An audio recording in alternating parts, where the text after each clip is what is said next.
9/11 Memorial Walking Tour employs personal stories about the tragic events of September the 11th to help visitors better understand their magnitude. This picture means something very different to me than it does to anybody else except those families on that plane, and that is the last second of my husband's life before that plane hit that tower.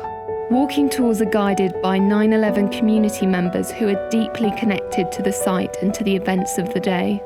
I just heard a 2-second rush of wind over my shoulder like a whoosh. From start to finish, between the North Tower getting struck first and then coming down second, it took 102 minutes.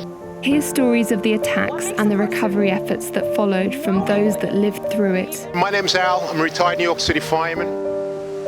Tour the grounds of the memorial with your guide and learn about the architecture and significance of each monument.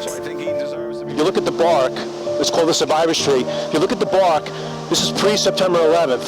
Then when they nursed it back to health, you see how the bark is no longer rough, it's smooth.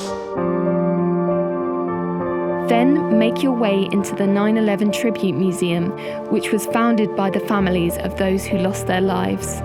It's a place of education, healing, and support. In the museum, you can hear more first-person perspectives on 9/11, view artifacts from the unprecedented rescue effort, and learn about the powerful national response. I would definitely recommend to those people to come spend the time, do the tour, and go through the museum to really get more of a sense of the impact that this had on the whole country. With this 9/11 tribute tour and museum experience, you'll join a community and have an opportunity to reflect on loss, survival, and healing.